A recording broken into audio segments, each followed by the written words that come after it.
үг хэлийгээд гуйгаад гарч ирж байгаа. Яг гэвэл би дэвтсэнгүй л дээ.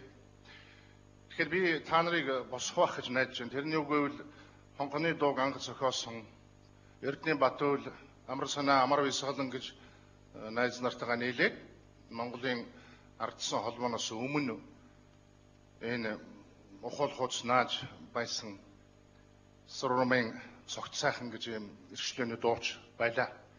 Тэгээ тэрнийхээ нэрийг хэлээд бусдын нэрийг адилтаж хэлсэн гэж тооцоорой. Өнөөдөр ардчлалын зүтгэлтнүүд ардчлалыг бий болгосон хүмүүсийн 30% нь мөнгө хүсээг үзүүлсэн байна. Тэр хүмүүсийн гэгээн дурсгалыг хүндэтгээд бүгд нэг босч хором эмгэнья гэж бодсон юм аа.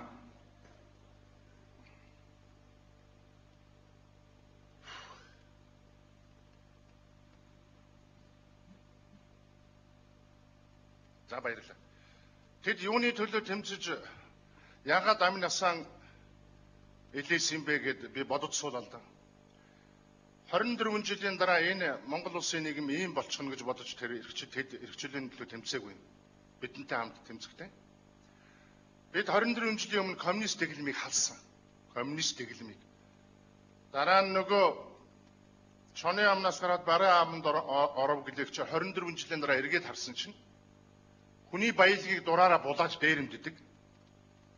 Хээл гахууд авч өгөлцдөг. Цусар бялдууд дуртай. Ийм хүмүүсийг тэжээсэн байна. Би тэгж харж байгаа. Би тийм учраас төвчихгүй. Тэгээд бид олцгоо хэдэн үг хэлье гэж бодож байна. Өнөөдөр 24 жилийн дараа бид нар энд баярлаад алга тушаад хөөрөөд ингэж байх өдөр биш. Өнөөдөр Монгол улсыг төр шиг төртөө байлгах тэмцлийн өдөр гэж би үзэж байна. Энэ тэмцэл эхэлж байгаа өдөр гэж би үзэж байна. Бид нар сэрэх хэрэгтэй. Бид нар мэдрэх хэрэгтэй. Монголын ардчлалын үүсгэн байгуулах лидерийн нэг Монгол улсын ерөнхийлөгч Захаагийн илүүг дөрж өнөөдөр том төрөөс ухаалаг төр гэж ийм философи хэлсэн. Тэгвэл ухаалаг байх юм бол мөнчгөрөөр амьдарч байгаа хүмүүсийг бүх боломжийг хангах тийм төрөлтэй байх хэрэгтэй. Баялаг бүтээдэг бүх хүмүүсийг хүндэтгдэг байх учиртай. Би тэгж бодож байна. Тэрнээс биш өнөөдөр энд нэг тийм галчгалсан, хоошоо угарсан нэр төрөө бодсон үг гэлээ зогсож байгаа нь бол зохимжгүй гэж би үзэж байна. Тэгээд үнэхээр одоо хараарай энэ дээгүр суудал байх шудраг осны төлөө тэмцдэг хүмүүс ийм цөөрсөн байгаа байхгүй юу? Энэ дотор 1000 орчим хүн л байна. Дээдлийн бэлтааж дүүрэн байдаг гэсэн байх. Тэд гутардаг.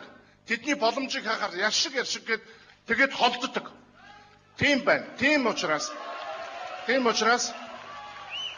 Монголын ардчилсан холбоо модоор бол ургамлаар бол үндэсн юм. Энэ үндсийг дагаж баахан мөчөр навч ургасан. Тэр бол намууд юм аа.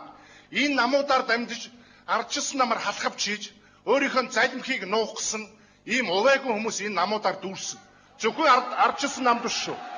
Ардын намд нь, ногоо намд нь, иргэний зориг намд нь бүх намуудад нь ийм амиа бодсон хүнийг шулагчд, шимэгчд дүүрсэн байна. Тэр улаан цай нүдэнд харагдаж байгаа. Тийм учраас өнөөдөр Монголын төр зөөлөнжихтэй, хараа хурцтай, хүнийг сонсдог, хүнд үйлчилдэг тийм төр байх ёстой. Би тэгж бодож байгаа. Та нар хараарай. Монголын ардсан холбооны анхны лидерүүд нь энэ шинжил, энэ бохир зоон баасыг цэвэрлэх гэж зовж явна. Төрийн тэргүүн нь, хотын дарга нь, цагдаагийн дарга нь энэ Монголын ардсан холбооны анхны 13 нь багш. Би тэгж бодож байгаа. Тэгтэл өнөөдөр манай Монголын ардчилсан нам дотор газрын хулгайчид увайгүй ичгүүр сонжуургүй хүүхдийн паркийг шууд аваад иддэг хулгайчид шавдсан ба шүү дээ. Эний чинь авч Монголын ирээдүйд учиртай. Тэд нар хариуцлагаа хүлээх учиртай. Тийм тэмцлийн өдөр шүү гэж би хэлэх гэсэн. Нөгөө талаар Альберт Эйнштейн гэж агуу их сэтгэгч хүн хэлсэн байна лээ. Хүмүүсээ хүн төрлөختөө цаашдаа амьдрий гэвэл өнөөдрөөрөө битээ амьдрал гэж хэлсэн байна. Рене Декарт гэж сэтгэгч хэлсэн байна лээ. Амьдрал бол инээдмийн жүжиг юм гэж. Энэ инээдмийн жүжигээс татгалзаж ухаалаг